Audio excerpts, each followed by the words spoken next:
Lamb who was slain, holy, holy is he. Buenos días, hermanos, que el Señor le bendiga. Para mí es un gozo muy grande traer el mensaje de Dios en esta mañana. Y quisiera en este domingo que hablemos sobre el tema que Dios ha puesto en mi corazón, que es el reino de los cielos. Quisiera que leamos en Mateos capítulo 3, versículo 2, que dice, yo lo tengo por acá, y diciendo, arrepentíos, porque el reino de los cielos se ha acercado. También en Mateos 4, 17 dice, desde entonces comenzó Jesús a predicar y a decir, arrepentíos, porque el reino de los cielos se ha acercado. Y por último, Mateos 10, 7, vamos a leer diciendo, y yendo, predicad diciendo, el reino de los cielos se ha acercado. La palabra reino se encuentra 110 veces en la Biblia, en el Nuevo Testamento específicamente, y de estas 110 veces, 53 veces se encuentran en el Evangelio según Mateo. Por lo que el tema principal de Mateos es el reino de los cielos. Por lo menos existen 3 diferentes nombres que la Biblia da al reino de los cielos. El primero es precisamente el reino de los cielos, el segundo es el reino de Dios y el tercero es el reino de Cristo. En el presente, nuestro Dios gobierna en el cielo, pero ese reinado se ha acercado a nosotros hoy, aquí en la tierra, a través de nuestro Señor Jesucristo. En el mundo hay muchas formas de gobierno. Por ejemplo, una república está gobernada, nuestra república está gobernada por el presidente. En los gobiernos antiguos, quien dirigía y quien llevaba todas las operaciones, quien también dictaba las leyes, era el rey. El rey era la máxima autoridad en toda la nación, todo el reino, ¿verdad? Y si hacemos memoria en la clase de historia, tenemos uno de los reyes más frescos, digo yo, porque está en todo el continente americano. En más o menos el año 1492 nos recordamos del rey Fernando y la reina Isabel de España. Ellos gobernaban el reino de España, ellos controlaban los asuntos tanto internos como externos de su territorio. Y ellos dieron permiso a Cristóbal Colón a emprender un viaje en representación del gobierno de España. Y en este viaje, Cristóbal Colón descubrió las Américas. Y no solamente la descubrió, sino que la conquistó. Esta conquista fue a través de violencia. Y es lo que vemos hoy en día en los reinos de este mundo. Hay mucha violencia de parte de los reyes o de los presidentes. También vemos opresión hacia el pueblo y no son reinados justos, no son reinados de justicia. Vemos también mucha corrupción, mucha opresión, mucho poder. Sin embargo, y por el contrario, el reino de Cristo no se asienta en la violencia, sino que se asienta en el amor. Por lo menos un rey tenía 3 símbolos de autoridad. Y esos 3 símbolos son, en primer lugar, un rey debía tener un trono. Un trono era una silla lujosa, muchas veces chapada en oro, también impregnado con joyas. Y ahí se sentaba el rey y era un símbolo de máxima autoridad en el reinado. Solamente el rey se podía sentar en ese trono, nadie más.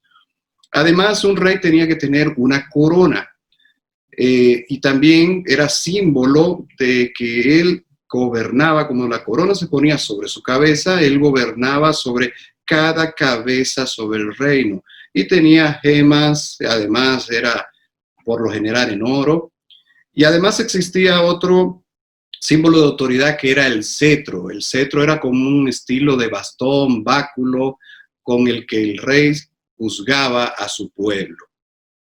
Pero antes de que un rey pudiera utilizar el trono y además su corona y además el cetro, un rey en muchos de los reinos del antiguo mundo, del mundo antiguo, tenía que ser ungido.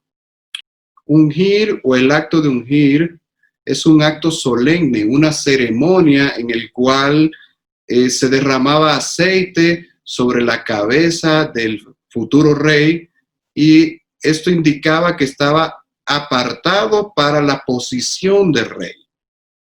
Los judíos también tuvieron sus reyes. El primer rey ungido que habla la Biblia fue Saúl.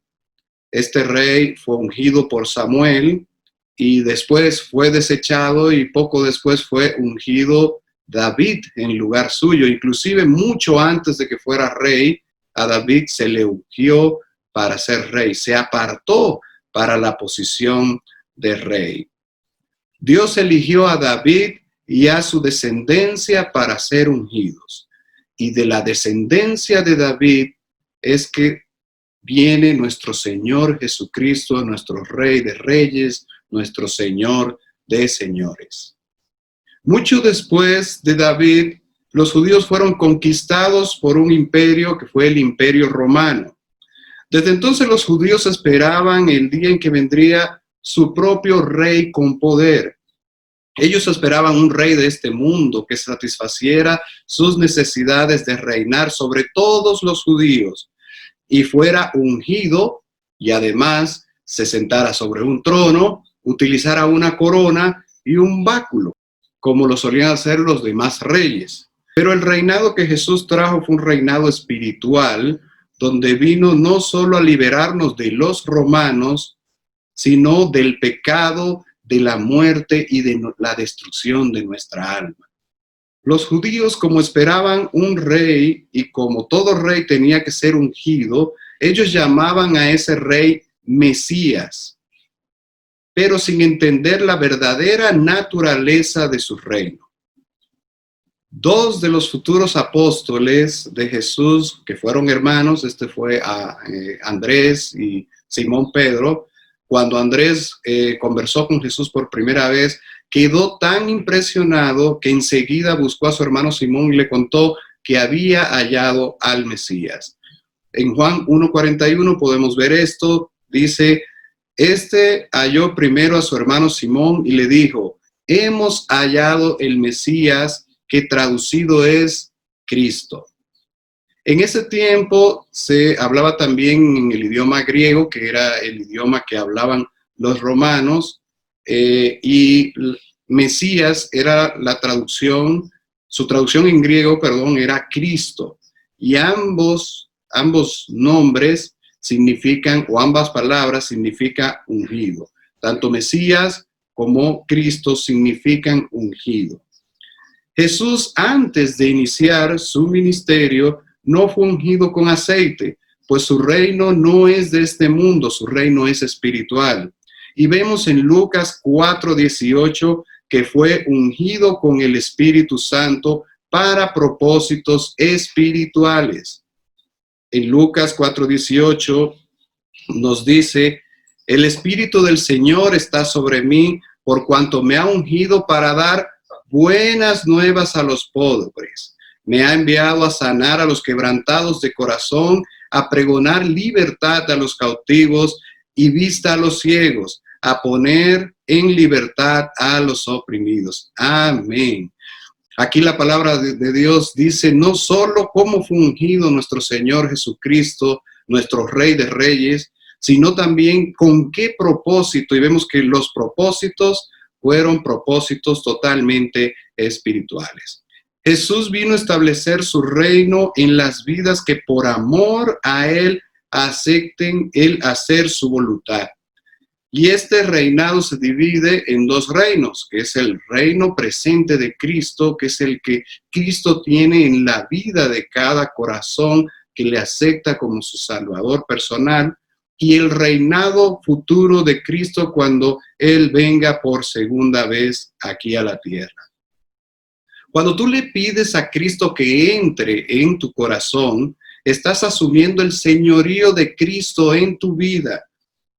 Jesús no tenía un trono ni un palacio en el cual gobernar, ya que su trono se asienta dentro del corazón del que le acepta como su Salvador y Señor. Esto quiere decir que Jesús, cuando tú le aceptas, Él se sienta en el trono de tu corazón. Y si tú permites que Él reine en tu vida, se hace su voluntad, entonces Él es tu Señor, tu Dios.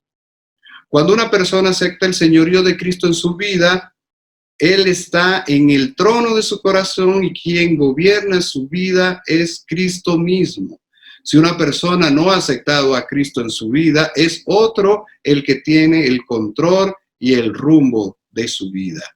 Espero, mi amado hermano, o las personas que estén viendo esta predicación, que Cristo realmente esté en el trono de tu vida. Si no lo está, no tardes en buscarle. Inmediatamente acércate a Él para que Él sea el Señor de tu vida. Una persona comienza a pertenecer al reino de los cielos cuando pide a Cristo que gobierne en su vida. Eso es cuando le acepta como su Señor y Salvador.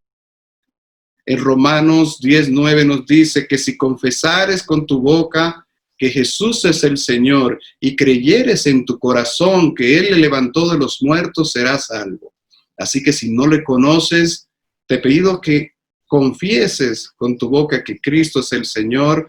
Acércate a un hermano cristiano y pídele que ore por ti para que puedas aceptarle y Él reine dentro de tu corazón. Y para que Cristo sea el que reine en tu vida, debes de hacer la voluntad de Él, ya que eres salvo, ya que has recibido a Cristo, entonces tienes tú que hacer la voluntad de Él. En los reinos de este mundo todos hacen la voluntad del rey, todos. El que no hace la voluntad del rey, pues obviamente no le va muy bien, ¿verdad? Tú debes de hacer la voluntad de Cristo. Solo que la diferencia entre los reyes de este mundo y el reinado de Cristo en tu corazón es que nosotros lo hacemos por amor. Nosotros hacemos la obra de Dios no por obligación ni por violencia, sino por el amor que tenemos por lo que Él hizo en la cruz, porque nos salvó, porque nos hizo nueva criatura, porque murió por nosotros y porque Él nos amó primero. Por ejemplo, aquí en la iglesia hay muchos ministerios y ellos se realizan solo por amor. Nadie te obliga a hacerlo. Lo hacemos por amor al autor de nuestra salvación y por amor a la obra de Dios. ¿Cómo puedo conocer y entender la voluntad de Dios para mi vida, para hacerla y que Cristo verdaderamente reine en mi vida? Conocemos a Cristo, pero ¿cómo podemos encontrar su voluntad? ¿Cómo podemos saber qué es lo que Él quiere para que nosotros hagamos en cada área de nuestra vida? En primer lugar, para nosotros poder conocer la voluntad de Dios para nuestra vida, tenemos que tener una lectura atenta diaria de la palabra de Dios, o sea, de la Biblia. Quizás hayas escuchado esto cientos de veces. De hecho, yo lo he mencionado muchas veces. Pero ¿cómo puedes conocer la voluntad del rey si no conoces sus estatutos, sus ordenanzas? Y el mismo Rey de Reyes, ¿cómo lo conocerás personalmente si no conoces lo que se dice de Él y lo que Él mismo dice? Existen cientos de versículos en la Biblia que te instan a leer las Escrituras.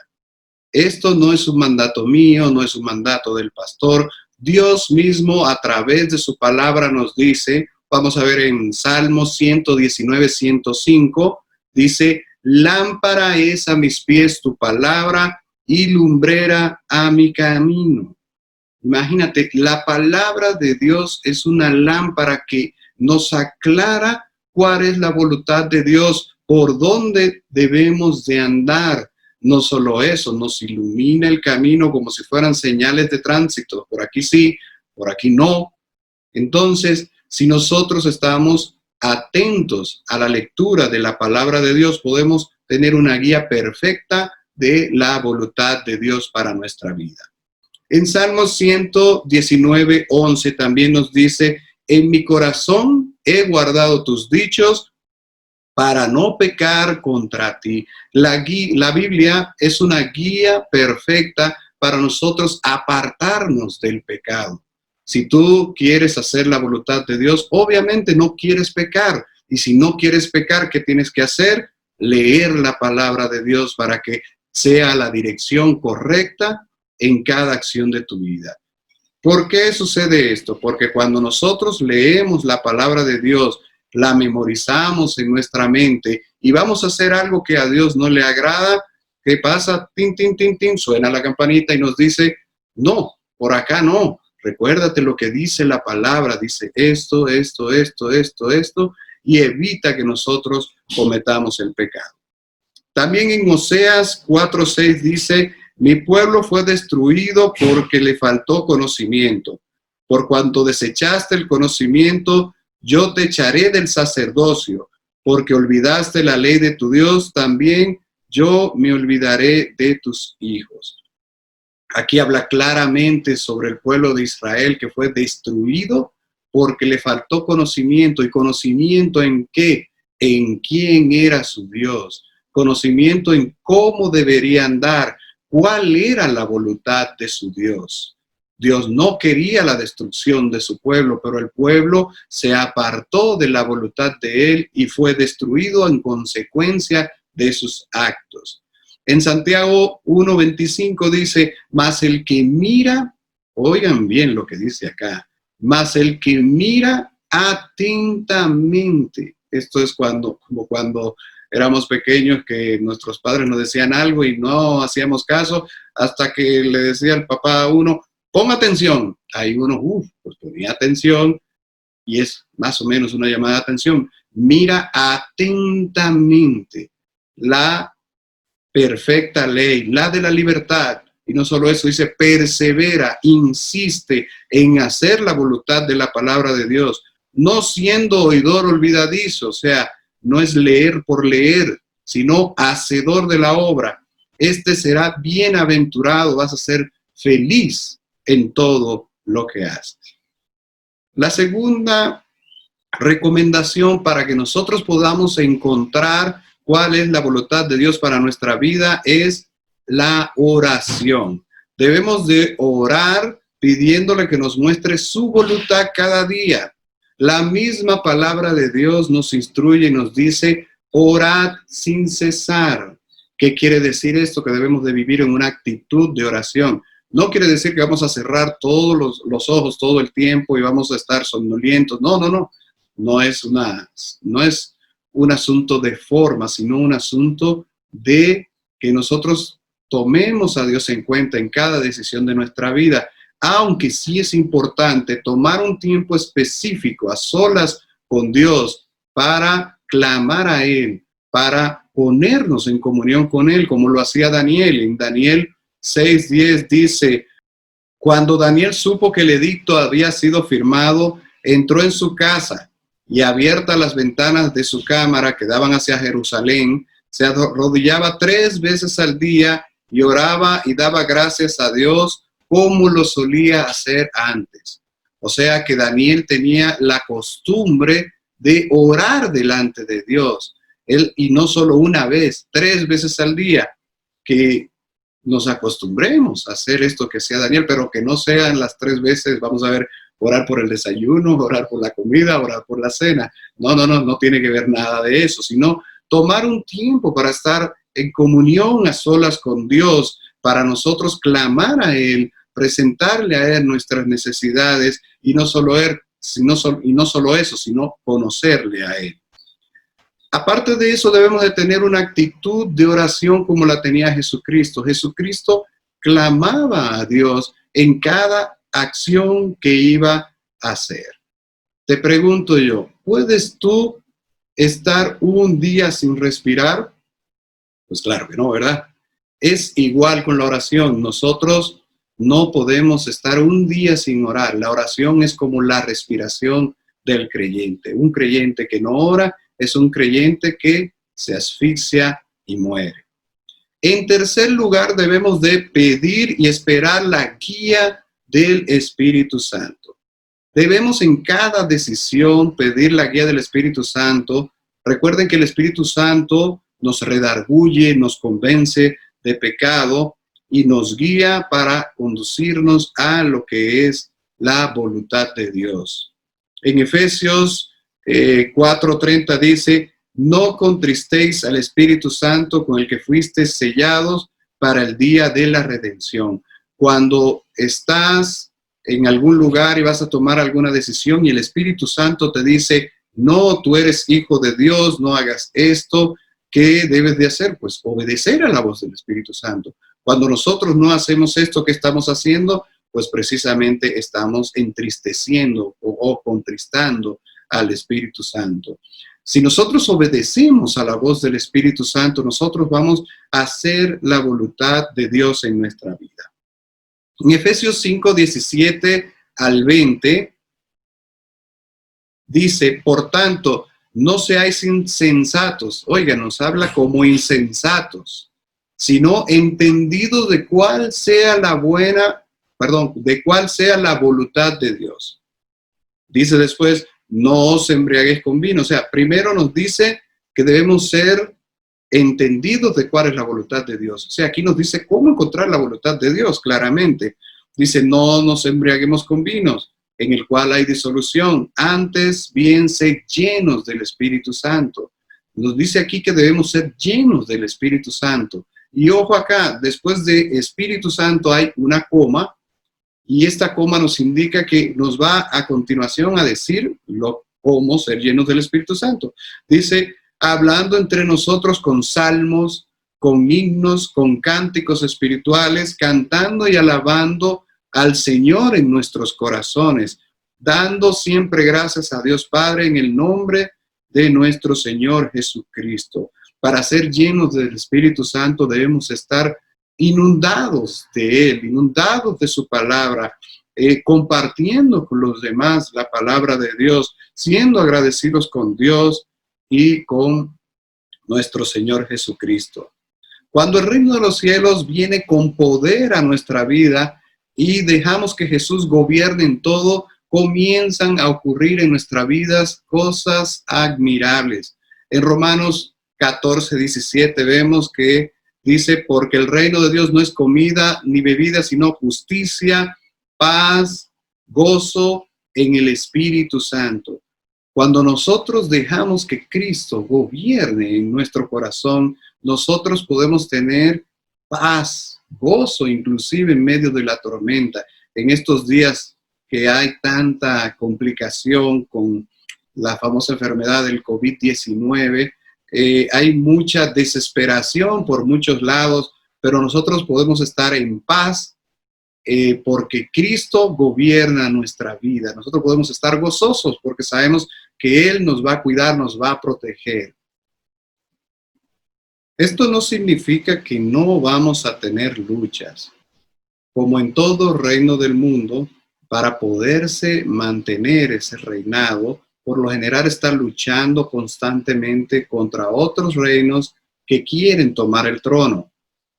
Nosotros también tenemos grandes luchas. Y aquí podemos ver en Gálatas 5:16 al 25 qué clase de lucha tenemos. De hecho, solamente voy a leer los 3 primeros versículos que dice: digo pues, andad en el Espíritu y no satisfagáis los deseos de la carne. Porque los deseos de la carne es contra el Espíritu y el del Espíritu es contra la carne. Y estos se oponen entre sí para que no hagáis lo que querráis o lo que quisierais. Pero si sois guiados por el Espíritu, no estamos bajo la ley. Nosotros tenemos una gran lucha, tenemos una lucha espiritual. Y para que Cristo se mantenga en el trono de nuestro corazón, debemos de ser guiados por el Espíritu Santo, como lo dice aquí en el pasaje. Ahora, recuerda que el reino de Cristo nunca se impone por la fuerza, sino siempre por el amor, Por eso a veces es dejado de lado incluso por algunos creyentes. Esto significa que hasta un miembro del reino de los cielos, o sea, un creyente verdadero, puede perder de mostrar en su vida las cualidades del reino de Jesús que debería tener si por un tiempo deja de aceptar el gobierno de Cristo sobre ciertas áreas de su vida. Así que podemos ver que como miembros del cuerpo de Cristo estamos comprometidos en una lucha espiritual. Y si en algún momento caemos y dejamos, en lugar de que esté Cristo sentado en el trono de nuestro corazón, nuestro yo domina, nosotros debemos de volvernos a Jehová. Ahora, si alguno de nosotros cae en esta trampa del enemigo, ¿qué pasos debemos dar para remediar esta situación y evitar caer de nuevo y además restaurarnos de esta situación? En primer lugar, debemos de arrepentirnos y pedir perdón al Señor, creyendo que Él puede levantarnos. Muchas veces lo que hacemos es lo contrario. Cuando pecamos, cuando caemos, ¿qué hacemos? Pues nos apartamos. ¿Por qué? Porque nos sentimos culpables, no vamos a la iglesia, no leemos la Biblia, no oramos. ¿Creen ustedes que Cristo va a reinar nuevamente en el corazón de una vida que se aleja totalmente de la voluntad de Dios, que no hace la voluntad de Dios? Pues claro que no. Entonces, ¿qué debemos de hacer? Pues inmediatamente caemos en esta trampa, arrepentirnos y pedir perdón al Señor, creyendo con fe que Él puede levantarnos. En Salmos 32, 1 dice: bienaventurado aquel cuya transgresión ha sido perdonada y cubierto su pecado. Si nosotros pecamos, Él nos perdona, siempre y cuando nosotros lo hagamos con fe y de corazón. En segundo lugar, ¿qué debemos de hacer? Pedir y asegurarnos de que Cristo vuelva a estar en el trono de nuestra vida. Otra vez volverlo a subir al trono de nuestro corazón y que Él reine sobre nuestra vida, sobre nuestra mente, sobre nuestro corazón. ¿Cómo lo hacemos? Pues haciendo ya lo que vimos, con la lectura ferviente y constante de la palabra, la oración, siendo guiados por el Espíritu Santo. Si hacemos esto, no vamos a desfallecer. En tercer lugar, levantar el escudo de la fe. ¿Fe en qué? Fe en el gran amor de Dios para perdonarnos y para cuidarnos. Satanás usa mucho la culpa para que nosotros nos sintamos culpables, nos alejemos y pensemos que Dios no nos perdona. Pero en Salmo 32, 2 dice: bienaventurado, o sea, feliz, el hombre a quien Jehová no culpa de iniquidad y en cuyo espíritu no hay engaño. Y en primera de Juan, 1:9 dice: si confesamos nuestros pecados, Él es fiel y justo para perdonar nuestros pecados y limpiarnos de toda maldad. Entonces, ¿qué debemos de hacer? Confiar en que Dios ya nos perdonó, no recriminarnos más, no estar sacando otra vez el pecado. Dios ya lo echó a lo profundo del mar, no se acuerda más de él. Entonces, si caemos, debemos de arrepentirnos, además poner a Cristo en el control de nuestra vida y en tercer lugar, debemos de confiar en el perdón de nuestro Dios. Ahora, si hemos ofendido a otra persona, debemos estar listos para pedir perdón y no solo listos, sino hacerlo. En Colosenses 3:13 dice: soportándonos unos a otros y perdonándonos unos a otros si alguno tuviera queja contra otro, de la manera que Cristo nos perdonó, así también hacedlo vosotros. O sea que si nosotros ofendemos y nos ofenden, debemos estar dispuestos a perdonar o a ser perdonados, aceptar el perdón de los demás. E incluso si nosotros fuimos los que ofendimos, si nosotros no fuimos los que ofendimos, sino que nos ofendieron, debemos de ir con la persona que nos ofendió y hablar con esa persona y decir: me ofendiste, quiero tener la paz de Dios en mi corazón, yo te perdono y pido que veas lo que hiciste, pero ya quiero que sepas que ya yo te perdoné. Y así vamos a estar en paz, y no solo eso, sino que vamos a estar sin culpa y vamos a poder otra vez seguir adelante con Cristo sentado en el trono de nuestro corazón.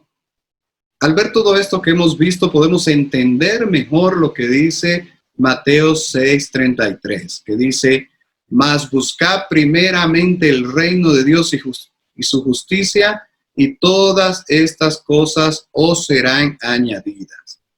Esto significa que debemos siempre buscar primero mantener el señorío de Cristo en nuestra vida, obedeciendo su voluntad en primer lugar en nuestra vida.